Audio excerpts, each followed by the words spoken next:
Hey everybody, how's it going? I'm Nočnica Mellifera. And I want to talk about, sorry that the curly braces didn't show up in the program notes, but this is this sort of a little bit spooky scenario where you get a notification that says, critical failure of informative notification, right? Right? How do you make sure that your software is really speaking to your users?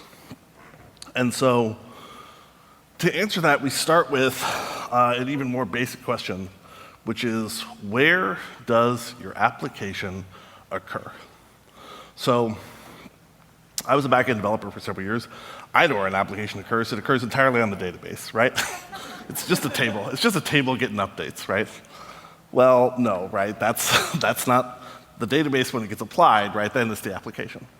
So, list some other stuff that's not your application. The sales process of buying your software.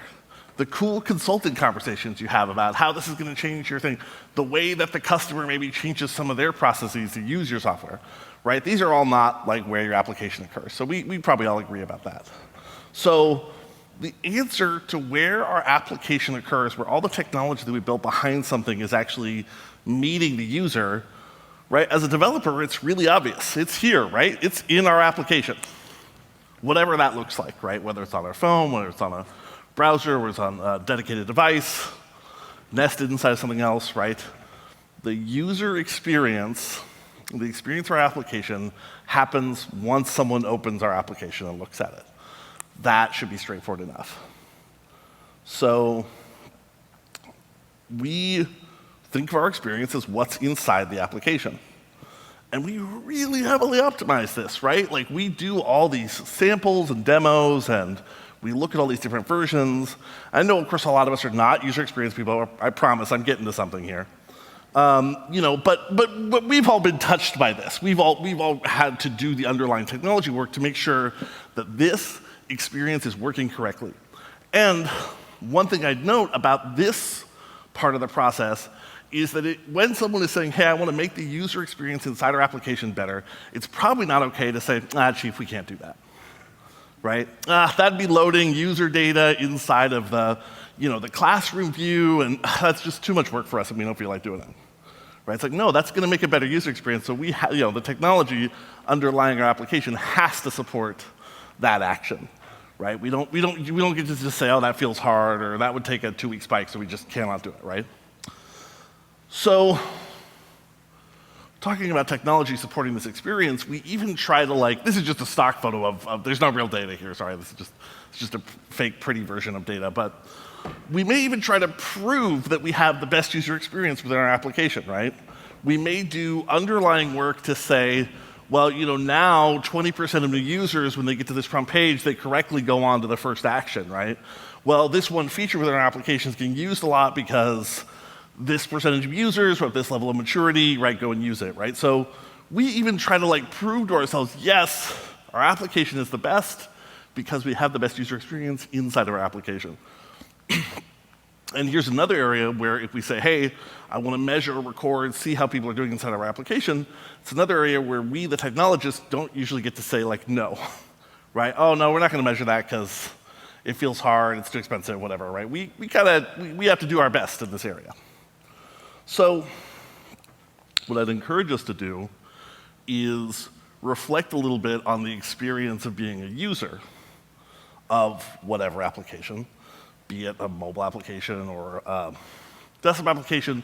We'll talk about some different types here, right? But let's reflect on that experience of being a user. And I would say for most of us, as a user of an application, the actual experience of the application happens here, inside of a notifications pane, right? That when you click through and you get this really optimized, nice experience that shows you, the top line stuff and the first thing you need and takes you onto the deeper experience of your application, that's actually not the primary experience of the application. Let's think about some examples about that, right? When we have an observability tool, it's great that I can drill in and see these metrics and traces and logs and all this stuff, but my primary experience of an observability tool is when my site is down and I get that notification that says my site is down. And the difference between a notification that says some users in Germany are experiencing slow load times, and your site is down. Is a big one, right? And the application may do a great job of telling me that, but if the notification doesn't, I'm not having a great time, right? Because I got to experience the stress of my site is totally down, right? Social media, right? There's an old joke, but still a good one, that very often we're encouraged to post things on social media just so we can see that feed of notifications of people responding to it, right? So for some of us, yes, we post things, but we really kind of live to see like, hey, 43 people responded to this. They're very upset. You should feel great, right? That's the experience of that application, right? In security, this is a really major one, that the sort of level of alerts that may or may not require human intervention, right? Hey, someone logged into this from type A, right? Well, maybe that doesn't matter. Maybe that's great, right? But you just want to take a look at it. And then obviously communications tools, right? Signal is a great application, but I really kind of care about those notifications, don't I? Right? Like a lot of the time. One I forgot to put in here was instead of social media, just a mass media tool, right? How many times have you been seeing people saying, "Oh yeah, I read a story about that." Well, I didn't read the story. I read the notification that told me the headline of what was happening. Right? I didn't really read the rest of it, right? But I heard that's happening, right? And I heard that from that notification. So I talk about these because I feel that notifications are very often the most intimate way that any tool connects with its users. So, try to follow the edict of actually reading what's on the screen. Notifications are the most immediate and powerful experience of your application. A good notification can make a user love your service, and a bad one can really destroy trust, right? However great your dashboard is inside your application, the weird notification that you sent to me is what I really remember. Right? I apologize for the low image quality of this. This is actually from like 2006. This is from a social media site called Plaxo, which I don't actually remember, but anyway, I found this. But it says, hey, some other user sent you a message. It's great. Click on here and come read the message. Now at the time, this was 2006, Plaxo it's just text in these messages, right? What's funny is that at the time, this was passed around among user experience people of like, what an anti-pattern. This has become much more common in the intervening 14 years. Right? I just got some Etsy message today, and it's like, hey, you have a message from an Etsy seller. Yeah, click here and come into the site. Now, there's a lot of reasons why you would say, hey, you got to come into the site, but those reasons probably aren't great, right? And the reasons that you would send a message like this is you have really forgotten that a notification is where the application actually occurs for your users, right? In this case, I would just love to read my message in my email inbox. You already got my attention. I would like to read it now. Right? Your application may be very impressive, but I don't actually want to go and be in there.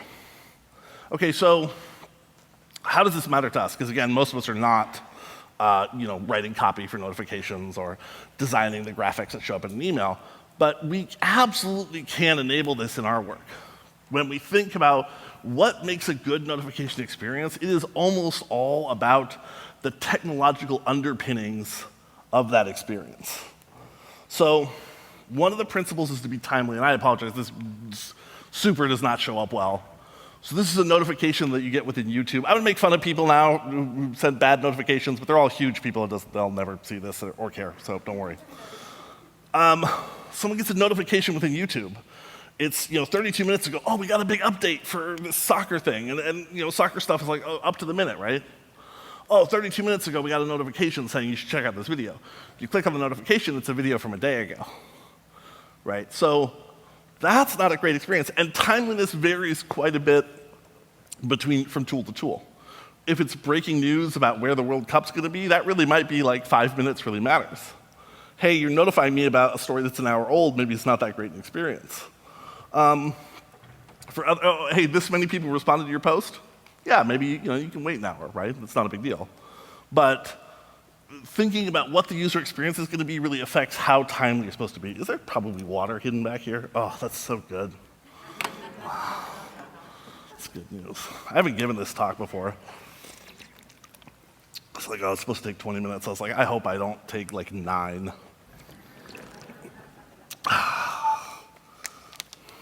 All right, let's get back to it. Speaking of timeliness. So timeliness and timeliness customized to the user experience really matters. And now you can start to see where like our back-end work really matters, right? Recent implementation a friend of mine was doing, he was using DynamoDB time to life to send like scheduled notifications, which for some applications was fine. In specific, this is only, it gives you about like a 45-minute range that something's actually going to get there to the user. For some applications that was fine, but when a sort of Calendly-style service tried to use this same tool, right, the difference between notifying someone, hey, your meeting's coming up at 8:55 a.m. versus 9:05 a.m. really, really mattered. So in that case, DynamoDB time to life was not accurate enough to do that. Okay, so another piece is be targeted. So when I go out to start talking to people about notifications, be this email, push, SMS, whatever tool we use to get in touch with people, a lot of people respond with, I just hate notifications entirely, right? Like, I don't like getting notifications at all. And one of the counterintuitive things is that people often complain that a notification, notifications ask too much, use too much of their personal data, which I get, right? I do not love some of the notifications that I get. But poor targeting often results in an even worse experience. So this is somebody who'd signed up for actually like push notifications from a web page from AccuWeather. And so it sent him a push notification when there was a dangerous tornado or thunderstorm anywhere. So he would open his phone and he's like, oh shit, like there's a tornado, a fire heading to the southwest of Omaha, right? But I live in Florida, so, okay. And this person had the narrative of this guy writing about it on the Hacker News, where I found this image and this comment, like, he had a real visceral experience, right? His heart started racing, thinking that there was a crisis. It had happened to him 4 or 5 times, right? So geo-targeting, right, user profiling is like a critical piece of maintaining trust with notifications. And so what seems, you have to figure out that line between getting a ton of information and being super invasive about what you're asking about a user. But a lot of the time, the reason we don't target that accurately is because it is difficult, right? It's difficult to keep track of where someone probably is. And I think even from this like website push notification stuff, I think it might be quite tough if the user doesn't create a profile. So this is maybe a time when you shouldn't be sending notifications at all, right? Because, hey, there's any kind of weather crisis anywhere in the United States, it's probably not a great user experience for anybody. So be timely, be targeted, and also be timely and targeted at the same time. So this is a user who, again, talked about a real emotional reaction. This is from a Reddit comment, where they said, hey, I signed up for this new social media site. I was very excited to use it. I got a notification on there. My first notification, it was a notification telling me that I could see responses to my post here. And there were no responses to my post. I guess this person maybe kind of shared something of themselves on there, and I was like, this is kind of a bummer. So let's talk about this last principle. Again, the things that we can do as sort of technological underpinning. Offering the right amount of control. So this has become kind of a classic one here, which is Starbucks says, oh, don't worry, you can edit what kind of notifications you want from us. Do you want to know when your drink is ready, and do you want to get all sales and promotions? Okay, do you want to know when your drink is ready, and that you can get a latte for $2.99, right? If you don't want to know when your drink is ready, I also won't send you these coupons. That's it. That's all we can do, right? So this is quite the anti-pattern, right? This is not too ideal as an experience. Interestingly, there is also the over-rotation in the other direction. So here's Google Maps saying, like, what kind of notifications do you want, right? Do you want to see if you have usual travel times? Do you want to see travel times or delays? Do you see travel times for major delays? Okay, now I think you start to see where we're going with this. This is the full list of Google Maps configuration. And while I actually think that this happens to be one that just sort of grew, it was just one of these things that happened as part of an engineering process, I have also seen ones where this was clearly an anti-pattern implemented to say, oh, please don't turn off our spam messages, right? Like, do you want to hear about sales? Do you want to hear about promotions? Do you want to hear about discounts? Do you want to hear about specials, right? Like, well, okay, right? I get it. You're just trying to sort of overwhelm me. Google Maps is quite a product with a lot of depth to it, so a really good way to do this would be to implement some kind of domaining on it, right? So saying, hey, do you want any unusual travel times alerts, yes or no? Okay, if you do want them, now you can go in and get fine-grained with it. And actually, that's like not fully implemented on either iOS or Android right now, so maybe this isn't quite Google's fault, but it is just understandable that like this is maybe not the best experience. So these are the ways. I think right now, going back to sort of all of these, or like thinking about this one, when we have a toolbar in our application that says, hey, you have 4 new messages from other users, and you click on it, you have no new messages. I think we'd say, you don't get to tell the project manager or the product team, oh, we can't fix that, right? That's too hard, right? People are going to keep getting phantom messages and erroneous stuff within the UI, right? Like, no, we got to fix that, right? With notifications, that is the situation that we're in pretty often, right? Is we say, hey, that's just out of scope. Some people are going to get notified who shouldn't be notified. Some people are going to hear about tornadoes happening in cities where they don't live, right? And this is the thing that sort of culturally needs to change, right? Because just like the very first thing you see after you log in is this area of the application that we really, really care about, this is in fact a much more intimate connection with the user, right? When they went and logged into a weather site, that they would learn about a tornado is probably fine, right? But the fact that you messaged their phone to tell them there was a tornado in a place they don't live, that's rough. Okay, so to be able to actually implement this, let's think a little bit about the observability side of these notifications. So this is a career promo image, but it still sort of breaks down just sort of what happens, right, as a message gets passed around.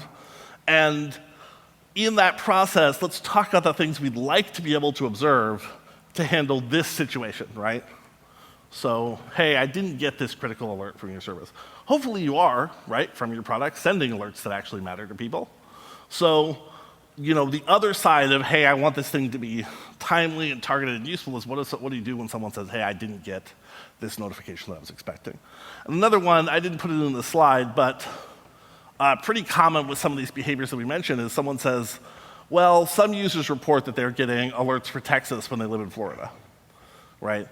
Well, again, we want to have some observability there so that we can try to actually address that problem and give them a better experience. Often our observability within alerts is quite poor, right? So what would we actually like to be able to see? So these are the stages that I submit we should be trying to get some kind of logging and observability on when we send out an alert. The first, right, is that we had some kind of data received. Hey, we see that we had some request to send out an alert to this person, right? This is, you send it to a push notification service, you send it to your SendGrid or Mailgun, you send it out to Twilio to send them an SMS, you send it to Africa's Talking to send an SMS in Africa. Whatever you're doing, first thing is just, hey, this data got sent out and received by that service. The next is that you have some kind of template loaded that matches that data with how you're actually going to format it. So that may happen on an internal messaging service in your setup. In fact, that's sort of the most common thing these days is that you have some kind of internal messaging service, and it's just absolutely thirsty for data. It takes a big, long... Heck. Okay. So then we have our notification compiled, right? This data plus this template equals, hey, this is the actual email that we're going to send, right? Which is an important step because it shows us that, hey, it doesn't just say, you have an error on service name, right? So hopefully we can see that this thing got compiled. Then how did it get routed? So this hopefully is present when you're sending out messages, is that hopefully you're seeing, hey, this person is inside or outside the US, so we're going to use a different SMS service almost always to send that SMS. Right? Hey, we know that this is an Android subscriber, so we're going to send this to Android push notifications. So what routing did we do? And maybe also we did routing based on priority, because sometimes we send them an email to say, hey, we have a special this week, but sometimes we send them a push notification to say, hey, your service is down. And then our sending, and then what our response from the carrier is. So, there's always going to be some kind of end carrier for email, SMS, what have you, and what response do we get back? Now, that response might not be super helpful, but it's worth having.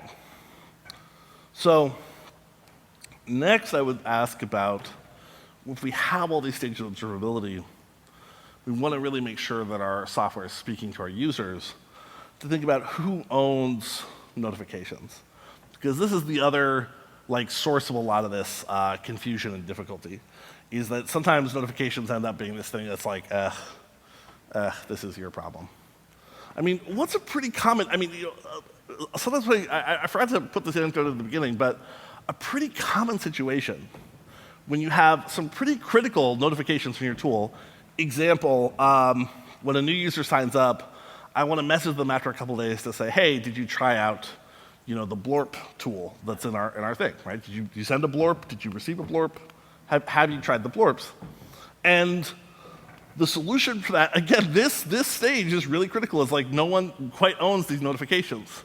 So what if all of us, I think, here probably seen implemented is, well, okay, when they create a new user, we'll just import them into like Salesforce or whatever our CRM tool is, and then we'll start a sign-up campaign, right? Once you sign up, once you're entered into the table, we'll send you an email every couple days saying, hey, did you try out blorps? Hey, did you try out bleens?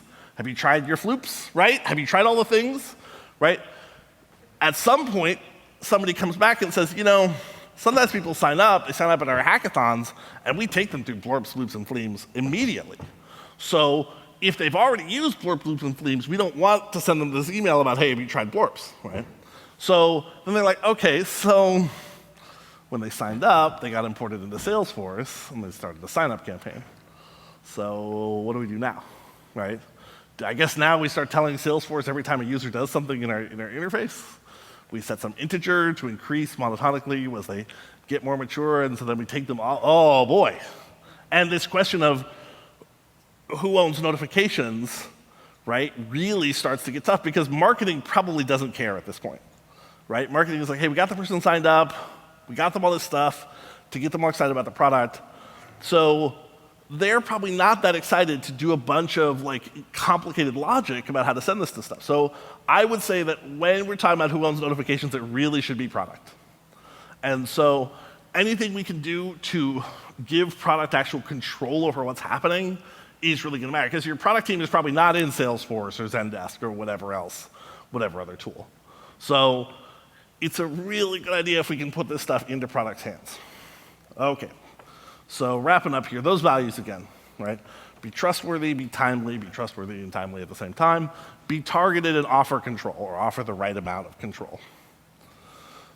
I think that's it, folks. This is, again, I'm Nočnica Mellifera. You can find me on Twitter at serverless_mom. I used to be serverless mom, but I got a new phone. And if you want to help me pay some bills, go check out trycourier.com. Courier is a service that helps some of this notification stuff happen, but all of this stuff is just stuff you got to do. Whether or not you're building your own microservices to send notifications or using something like Courier, this is just stuff you got to do to make sure that your notifications are trustworthy. That's my time, everybody. Thank you so much.